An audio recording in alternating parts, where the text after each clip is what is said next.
মনে রাখবি যে কোনো ডিজিজ নিয়ে যখন আমরা যে কোনো পেশেন্ট তো তোর কাছে ডায়াগনোসিস নিয়ে খুব বেশি আসবে না, তোকেই ডায়াগনোসিসটা করতে হবে। সে চেস্ট পেন হোক, অ্যাবডোমেন পেন হোক, লিম্ব পেন হোক, ব্রেথলেসনেস হোক, কাফ হিমোপটেসিস হোক, হিমাটেমেসিস হোক, মেলিনা হোক, হিমাচুরিয়া হোক, একটা পেশেন্ট তোর কাছে আসার পরে তোর ফার্স্ট কাজ হচ্ছে ইমার্জেন্সিতে তুই বসে আছিস। তোর পাস করার পর তুই একটা ডিস্ট্রিক্ট হসপিটাল বা সাব ডিভিশন হসপিটালে বসে আছিস, তোর কাছে পেশেন্টটা এলো। তোর ফার্স্ট কাজ হচ্ছে to determine whether there is immediate life risk to the patient. তারপরের কাজ ডিটারমাইন করা whether the patient needs urgent surgery, ঠিক আছে, বা ইমার্জেন্সি সার্জারির দরকার আছে কিনা পেশেন্টের। থার্ড হচ্ছে ইফ দুটো নেগেট হয়ে গেল, তার মানে আর্জেন্ট সার্জারির দরকার নেই বা আর্জেন্ট লাইফ রিস্কের প্রবলেমটা কম, now you have the time to manage the patient, but that too should be as quickly as possible. তাহলে যখন পেন অ্যাবডোমেন নিয়ে একটা পেশেন্ট আসছে, আমি ফার্স্টেই পেশেন্টটাকে দুটো পয়েন্টে ভাগ করে ফেল। একটা হচ্ছে is there history of trauma which can be blunt or penetrating, or no trauma, ঠিক আছে। কেন? ব্লান্ট ট্রমা যদি হয়, ব্লান্ট ট্রমা থেকে লিভার, সলিড অর্গানের মধ্যে লিভার, স্প্লিন, কিডনি, প্যানক্রিয়াস এর ইনজুরি হতে পারে। all of them can cause hemorrhage which can be life threatening, number one.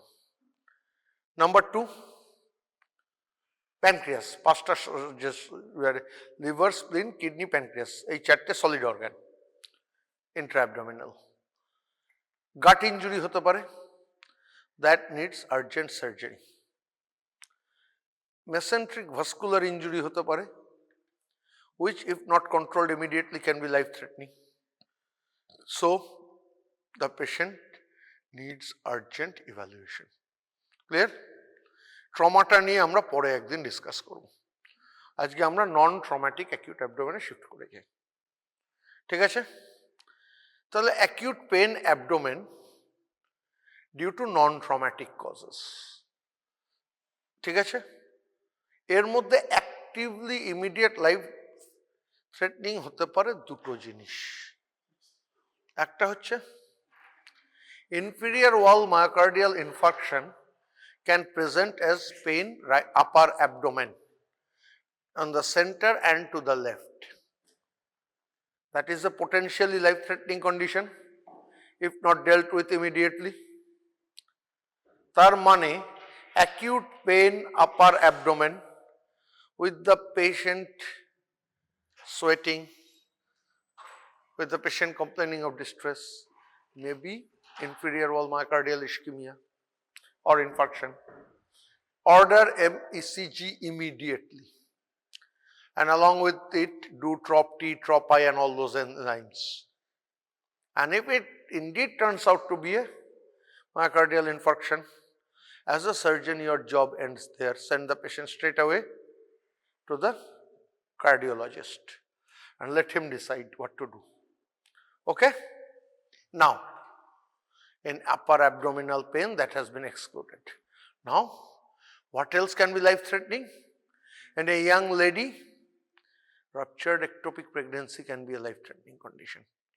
The patient will present with acute abdominal pain.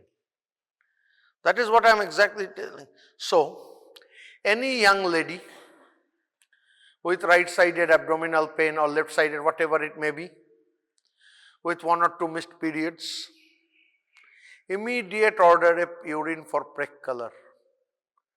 If it is positive, patient is having severe pain in lower abdomen, with on examination you find pallor, take it as a ruptured ectopic. You have to deal with it immediately. Refer it to call the gynecologist, deal with it. Now let us move on to other causes.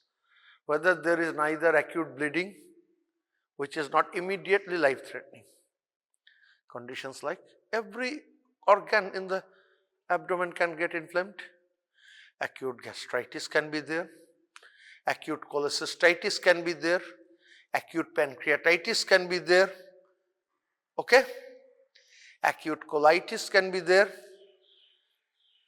Acute appendicitis can be there. And of course, there can be perforation of any part of the hollow viscera, starting from intra-abdominal part of esophagus to intraperitoneal rectum. A part of rectum is extraperitoneal, we all know, below the peritoneal reflection. Okay?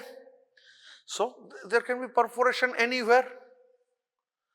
What about this perforation? These patients need urgent surgery. What about the ectopic? That needs emergency surgery. What are the differences between two? The emergency surgery is that, if not done immediately, can lead to loss of life or any vital organ.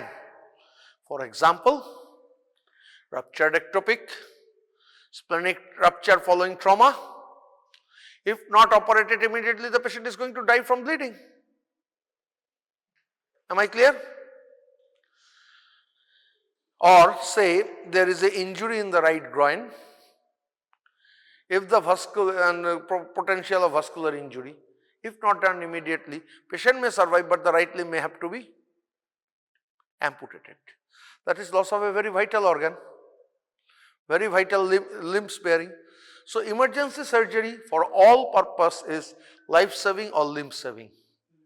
Yes. From next day onwards, please try to enter before I enter. Message jayni tomader kache?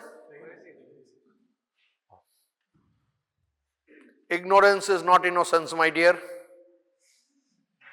ঠিক আছে? So, ignorance is not innocence. Remember it.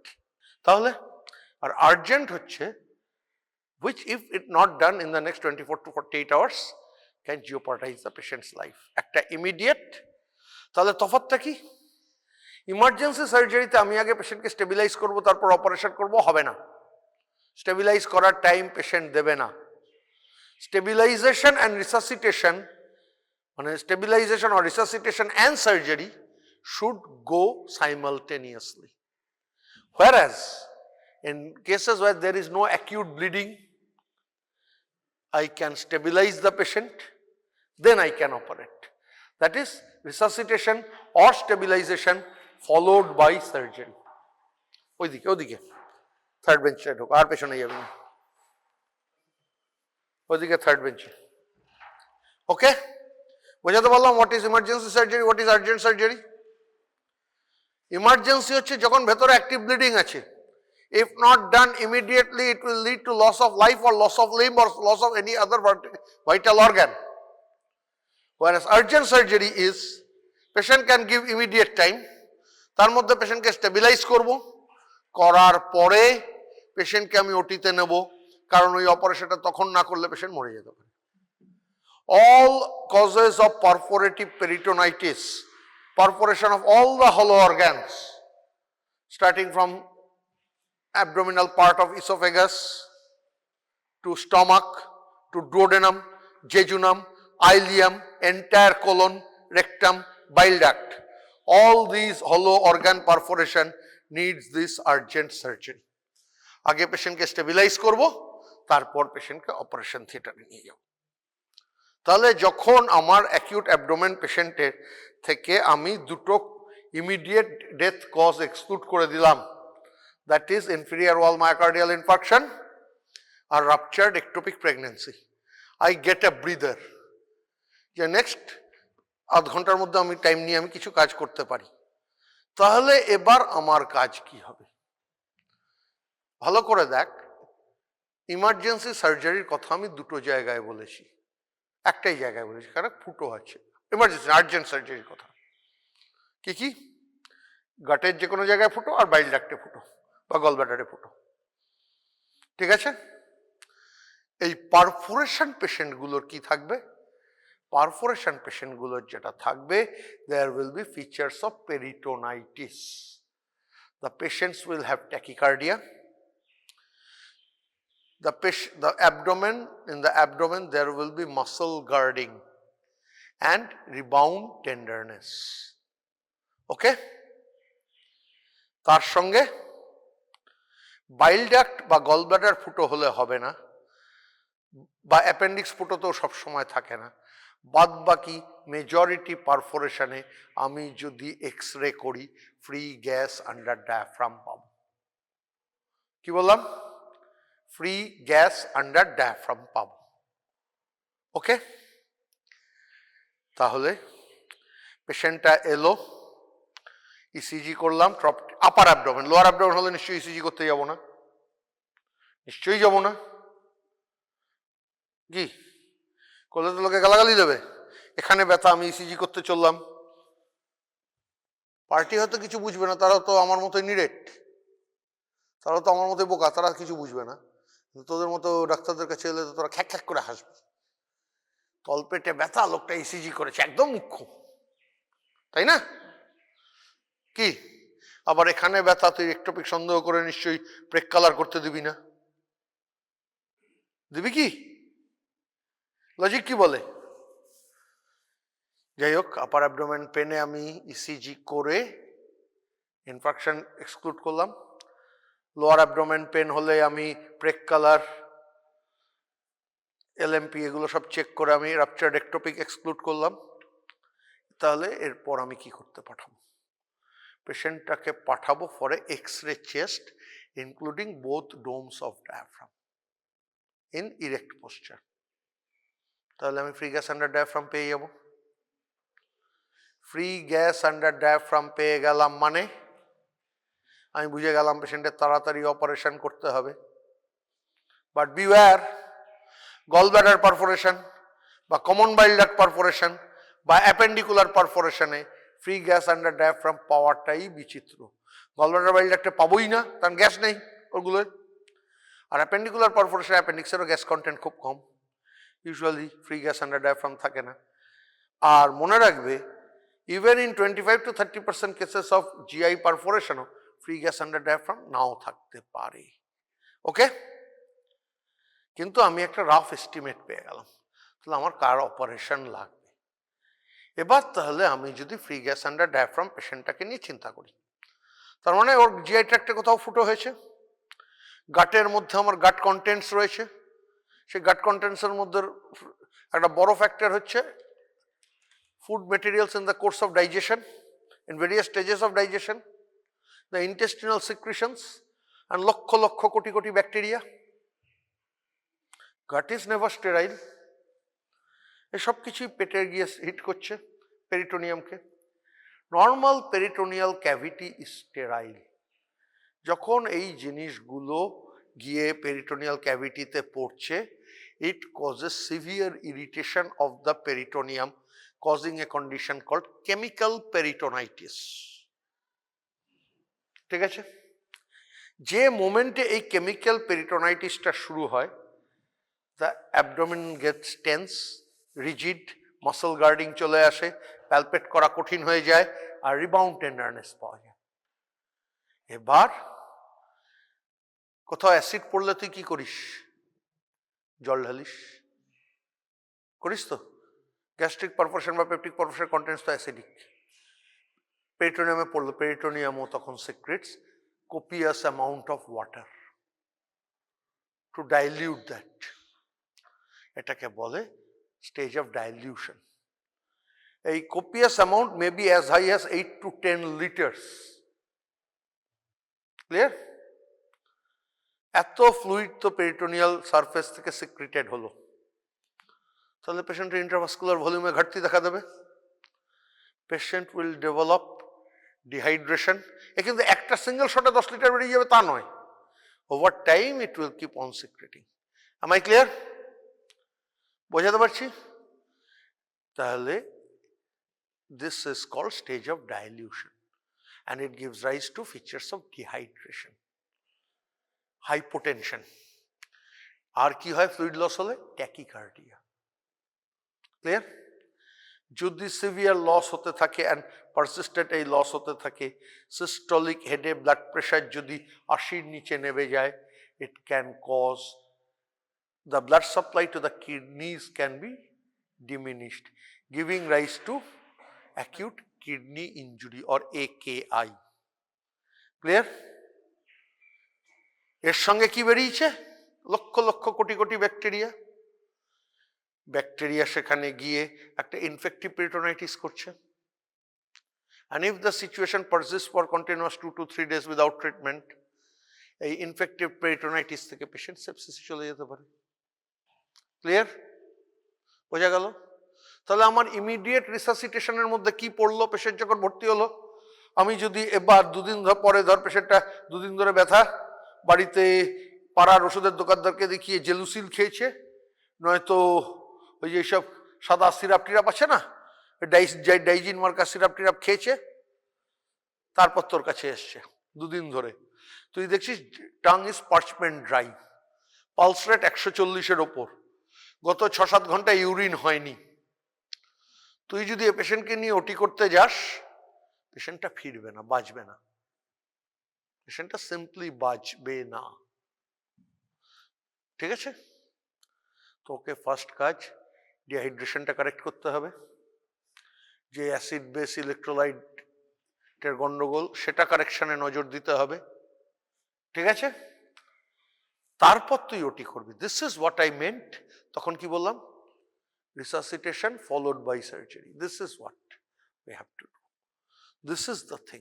ওকে, বোঝাতে পারলাম?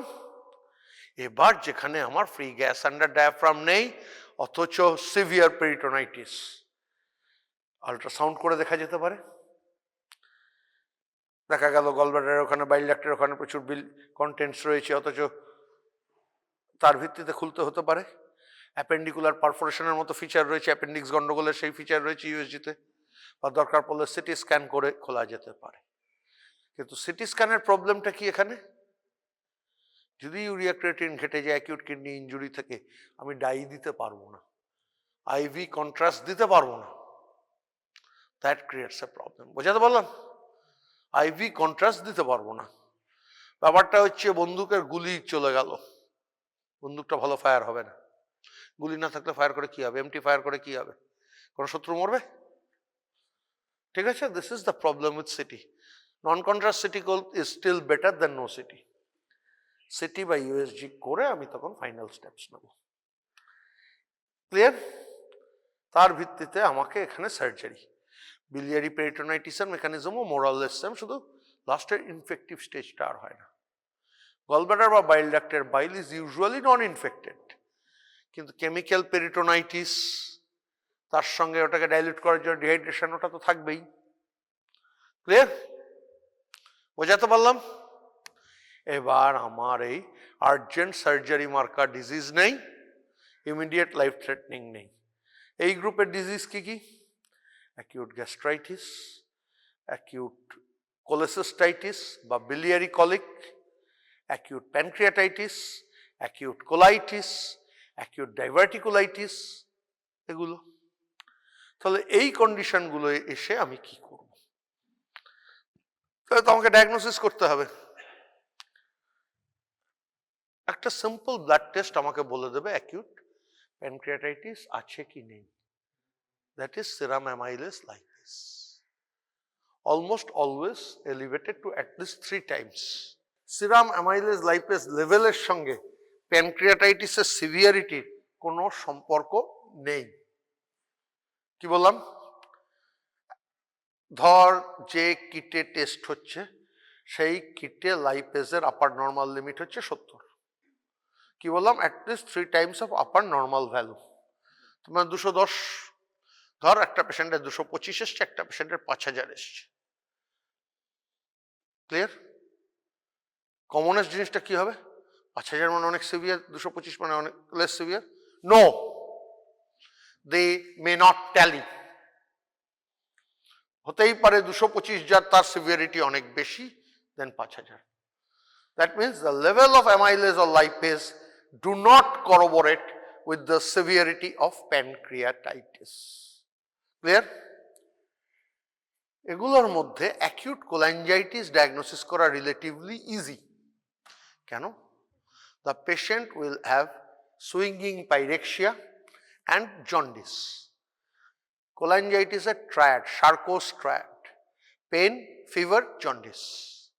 Clear? Relatively easy. তুই ইকটেরাস আছে কিনা clinically দেখতে পাবি। প্রবলেমটা হচ্ছে অ্যাকিউট কোলাইটিস, অ্যাকিউট ডাইভার্টিকুলাইটিসের জন্য ডাইরেক্ট স্ট্রেট অ্যাওয়ে কোনো ইনভেস্টিগেশন নেই।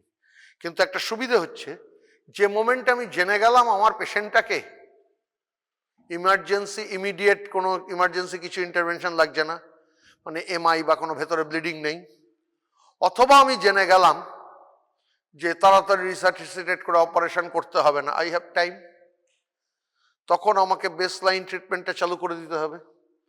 বেশিরভাগ ক্ষেত্রেই কি হয়, ব্যথা যখন শুরু আসে, গ্যাস্ট্রাইটিসই হোক, কোলেসিস্টাইটিসই হোক, এই সমস্ত পেশেন্টের ট্রিটমেন্টের একটা বড় পার্ট হচ্ছে পেশেন্টকে না খাইয়ে রাখা।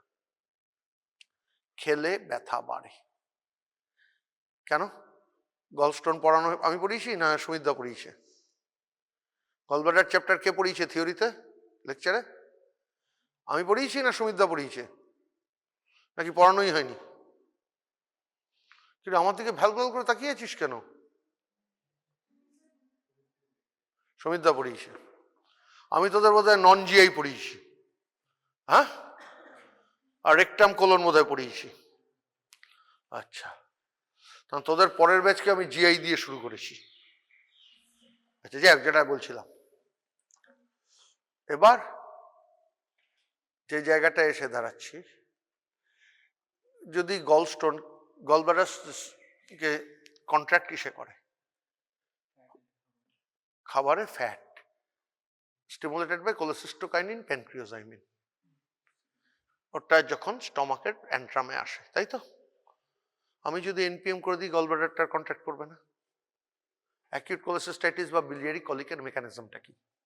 একটা স্টোন এসে একে ইম্প্যাক্টেড হচ্ছে, গলব্লাডার গেটস অবস্ট্রাক্টেড, এবার ও ভায়োলেন্টলি কন্ট্রাক্ট করছে টু ওভারকাম দ্য অবস্ট্রাকশন, তার থেকে ব্যথাটা হচ্ছে। এবার এই ব্যথাটাকে আমি যদি গলব্লাডারকে রেস্ট দিই, কন্ট্রাকশন কমিয়ে দিই, তাহলে ব্যথাটা কমবে। এই প্রথম যখন ভায়োলেন্ট কন্ট্রাক্ট করছে to overcome that pain, it is called biliary colic. এবার কলিক হলো, আস্তে আস্তে গলব্লাডারটা ডিস্টেনশন হচ্ছে, ডিস্টেনশন হলে ওর ওয়াল থেকে ভেরিয়াস মিডিয়েটার্স অফ ইনফ্লামেশন, যেমন লাইসোলেসিথিন, সিলেসিথিন, এইসব বেরোতে থাকে, and they stimulate severe inflammation. ঠিক আছে? তখন it becomes acute cholecystitis. Clear? তার মানে সেই একই ফান্ডা। আমি যদি পেটকে রেস্ট দিই, কোলেসিস্টোকাইনিন, প্যানক্রিওজাইমিন কম আসে, গলব্লাডার কন্ট্রাকশন কমবে, ব্যথা কিছুটা হলেও কমবে। Simple thing. নেক্সট, তাহলে আমি পেশেন্টকে খাওয়ালাম না, উল্টে রাইল স্ট্রিপ দিয়ে স্টমাকটাকে এমটি করে দাও, নো সিক্রেশন, গ্যাস্ট্রাইটিস পেশেন্টও রিলিফ পাবে। ক্লিয়ার? প্যানক্রিয়াটাইটিস, প্যানক্রিয়াটাইটিসে কি হচ্ছে? It is auto inflammation. Acinar সেলের মধ্যে প্যানক্রিয়াটিক এনজাইমগুলো অ্যাক্টিভেটেড হয়ে যাচ্ছে।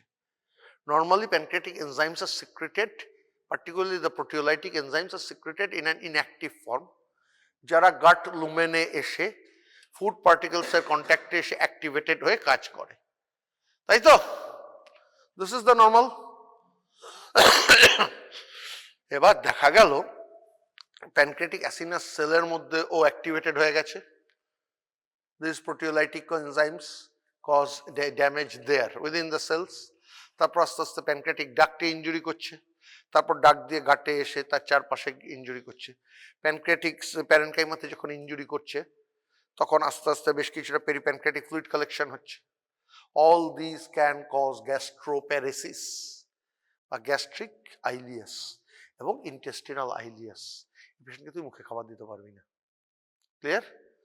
Give rest to it. ঠিক আছে? ক্লিয়ার?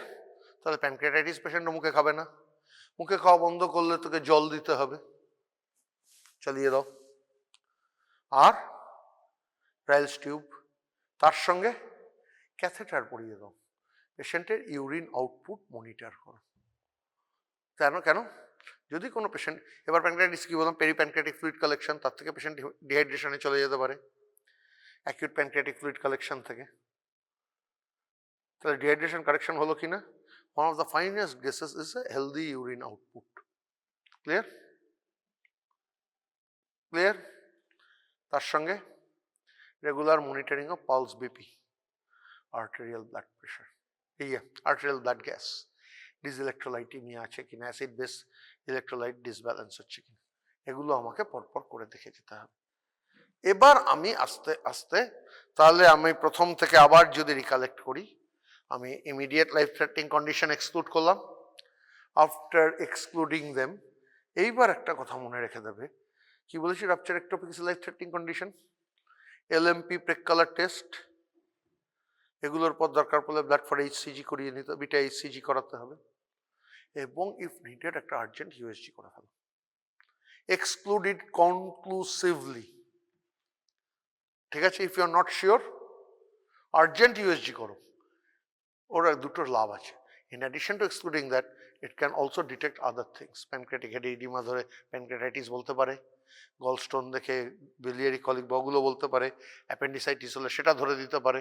রাইট সাইডে রাপচার একটোপিক আর অ্যাপেন্ডিসাইটিস একই জায়গায় ব্যথা হবে, একই জায়গায় ব্যথা হবে, ধরতে সুবিধা করে দেবে। ক্লিয়ার? এবার নেক্সট আমি করলাম ইমিডিয়েট অপারেশন লাগতে পারে এমন গাইড হচ্ছে আমার ফিচার্স অফ পেরিটোনাইটিস আর ক্লিনিক্যাল এক্সামিনেশনে। ফ্রি গ্যাস আন্ডার ডায়াফ্রাম থাকলে কি হবে, আমরা যখন পারকাস করি এখানে লিভারের জন্য একটা ডাল sound pi.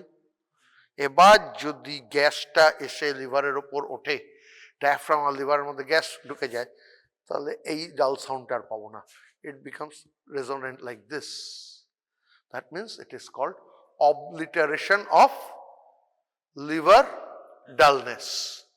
This is called obliteration of liver dullness. আর যার obliteration of liver dullness আছে on percussion, জানবি তার ফ্রি গ্যাস আন্ডার ডায়াফ্রাম বেরোবেই এক্সরেতে। Clear? That means this patients need emergency surgery. এবার আমার বাকি গ্রুপটা urgent surgery, not emergency, sorry, ঠিক আছে? এবার কি বলেছি একটু আগেই, bile duct perforation, gallbladder perforation, appendicular পারফোরেশনে গ্যাস আন্ডার ডায়াফ্রাম নাও পেতে পারি, but they need urgent surgery. USG যদি পেটের ফিল মেলে, ইউএসজি উইল বি হেল্পফুল। তাহলে আমার আর্জেন্ট সার্জারির প্রিপারেশনে আমি চলে গেলাম।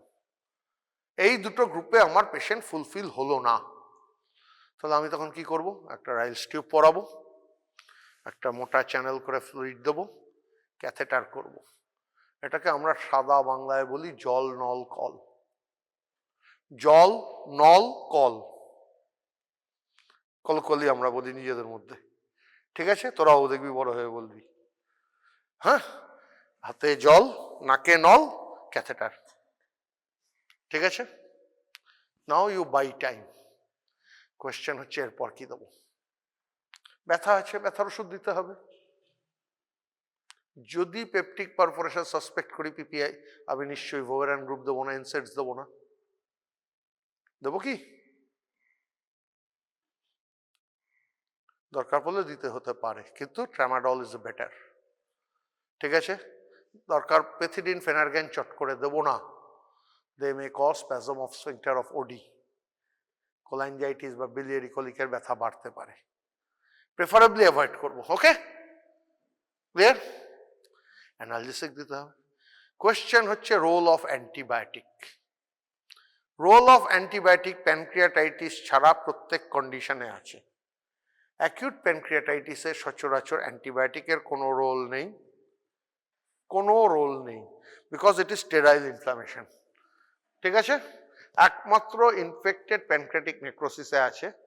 আবার কোনো কিন্তু প্রবলেমটা হচ্ছে যখন আমি ডায়াগনোসিস নিয়ে 100% সার্টেন নই, it is better to start A antibiotic. Okay, antibiotic গেল, এই দিয়ে আমি চলতে শুরু করলাম। এবার আমি ইনভেস্টিগেট করব। ফার্স্ট কাজ, টোটাল কাউন্টস। সবকটা পেশেন্টেরই আমি টোটাল কাউন্টসের লিউকোসাইটোসিস পাবো। ইনফ্লামেশন তো শরীরের কোথাও না কোথাও হচ্ছে, সে ফুটোই হোক, মায়োকার্ডিয়াল যাই হোক। তার সঙ্গে কি করব, টোটাল কাউন্টসের পর সুগার, ইউরিয়া, ক্রিয়েটিনিন, তার গ্লাইসেমিক স্ট্যাটাসটা দেখব। আর তার সঙ্গে ইউরিয়া ক্রিয়েটিনিন দেখব, বলেছি না অ্যাকিউট কিডনি ইনজুরি, সিভিয়ার হলে ইউরিয়া ক্রিয়েটিনিনের ওপর এফেক্ট আসতে পারে। যদি ইউরিয়া ক্রিয়েটিন খুব খারাপ হয়, পার্টিকুলারলি প্যানক্রিয়াটাইটিস অনেক ক্ষেত্রেই দেখা যায় patient may need dialysis also. সচরাচর 2-3 সপ্তাহ লাগে, তারপর আস্তে আস্তে এটা রিকভার করে। তারপর আমি অ্যামাইলেজ লাইপেজ করব। প্রবলেমটা হচ্ছে amylase particularly amylase is highly non specific. যতগুলো কারণ এখানে বললাম প্রায় প্রত্যেক কটাতে অ্যামাইলেজ বাড়তে পারে। Lipase is much more specific. আর অ্যামাইলেজ ঠিক করতে গেলে pancreatic isoamylase measurement is important. কি important? Pancreatic isoamylase. Clear? তারপরে আমি কি দেখব, যদি এর মধ্যে প্যানক্রিয়াটাইটিস বা অনেক লেটে প্রেজেন্ট করা perforation patient can be acutely ইল। কি বললাম, কিডনি খারাপ হয়েছে কিনা ইউরিয়া ক্রিয়েটিন থেকে বুঝলাম।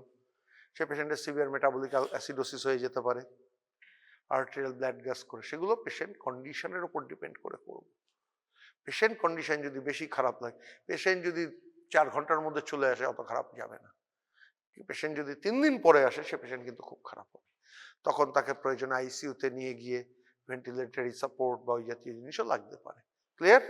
তার আর্টেরিয়াল ব্লাড গ্যাস ঘন ঘন করে সেটা কারেক্ট করতে হবে। অ্যাকিউট গ্যাস্ট্রাইটিস বা অ্যাকিউট প্যানক্রিয়াটাইটিসে সার্জারির রোল নেই, এক্সেপ্ট প্যানক্রিয়াটাইটিসে if there is infected pancreatic necrosis, তাহলেই সার্জারির কিছু রোল আছে, আদারওয়াইজ নেই। অ্যাকিউট গ্যাস্ট্রাইটিসে সার্জারির কোনো রোল নেই। Acute cholecystitis, if you are sure the patient presents within 48 to 72 hours, you can operate, provided the patient is stable. Patient 24 ঘন্টার মধ্যে এসছে, তো ব্লাড সুগার 520, ডোন্ট অপারেট। এখানে পায়ে কুড়ুল মারা নয়, কুড়ুলের উপর পা মেরে দেওয়া, বুঝেছিস? পেশেন্ট মরবে, বাড়ির লোক তোর ছাল চামড়া গুটিয়ে দেবে। আজকাল তো ওটা বোনাস। বাংলা সমাজ में आता है? You understand Bangla? Bengali? From where? উত্তর দিনাজপুর তো বাঙালি, তাহলে উত্তর দিনাজপুর তো বাংলার। Actually, I have objection to this name. The entire Dinajpur should be called West Dinajpur. Then Dinajpur district 70% is in Bangladesh. This was carved out as West Dinajpur. Renaming them as North and South removes the historical context. It should be Northwest, call it Southwest, but the word West must be there. তাহলে কোথায় ছিলাম? কোন জায়গাটায় ছিলাম? Acute cholecystitis. কি বললাম?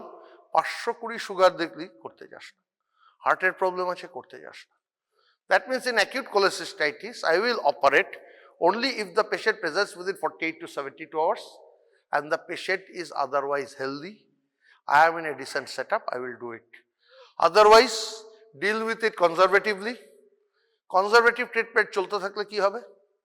আস্তে আস্তে কি বলছে, একটা স্টোন ইম্প্যাক্টেড হয়েছে, এদিকে ডিস্টেনশন হয়েছে, তার থেকে লেসিথিন, লাইসোলেসিথিন ওইসব বেরিয়ে সাবস্টেন্স পি বেরিয়ে ব্যথাটা করেছে।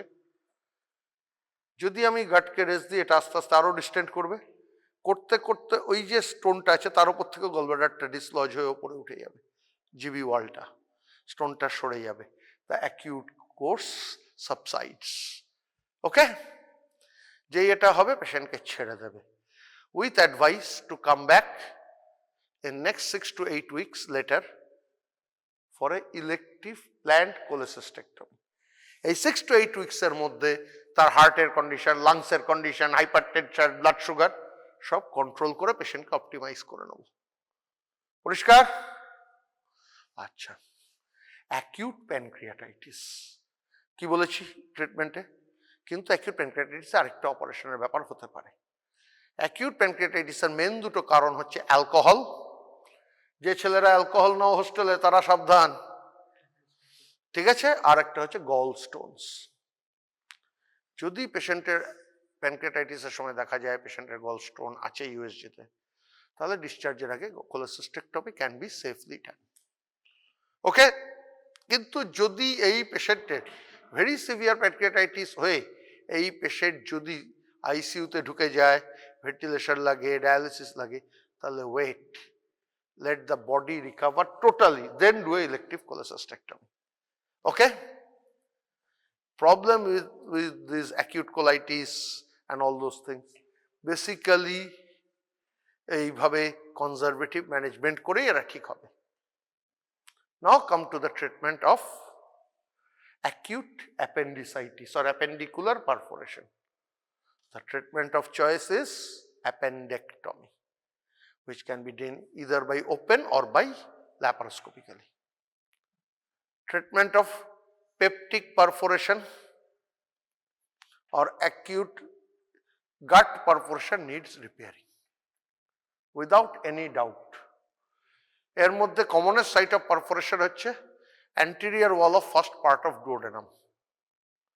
ওই অপারেশনটাকে রিপেয়ার করা হয় with a omental patch, with a patch of greater omentum. এই অপারেশনটার নাম গ্রাহামস প্যাচ। তার সঙ্গে থরো পেরিটোনিয়াল টয়লেটিং বা ল্যাভাজ, পেটে যা ছিল ধুয়ে মুছে সাফ করা। চিন্তা কর না, তোর বাড়িতে তুই কি করিস, ঘরে নোংরা পড়ে গেলে ধুয়ে মুছে পরিষ্কার করিস, পেটটাও তাই। তুই যেখান থেকে নোংরা বেরোচ্ছিল সেটাকে বন্ধ করলি, এবার পেটের ভেতরে যেটা আছে ধুয়ে মুছে সাফ করলি। স্টমাক আর ডুওডেনাম থেকে খুলে আমি ওই পারফোরেশন, ওই পেট খোলার পর মাছের কাঁটা পেয়েছি, ভাতের দানা পেয়েছি অজস্র, তারপর হচ্ছে এই যে আমরা যে সমস্ত ছিবড়ে যুক্ত সব শাকসবজি, ডাটার ছিবড়ে, এইসব ছিবড়ে, ওগুলো পেয়েছি। অনেক পেট খুলে অনেক কিছুই পাওয়া যায়, ঠিক আছে? সেগুলো সব সাফ করে ভালো করে ধুয়ে মুছে একটা ড্রেন দিয়ে বেরিয়ে আসতে হবে। ক্লিয়ার? গলব্লাডার পারফোরেশন হলে কোলেসিস্টেকটমি। যদি বাইল ডাক্ট পারফোরেশন হয় রিপেয়ার করার চেষ্টা করতে হবে, যদি রিপেয়ার না হয় then you are in a blind spot. Repair করা মুশকিল হলে you are in a spot. ওই অ্যাকিউটলি ইনফ্ল্যামড কেসে তখন দরকার পড়লে বাইল ডাক্ট এক্সারসাইজ করে হেপাটিকোজিনোস্টমি করতে হতে পারে। Clear? That is how we manage acute abdomen.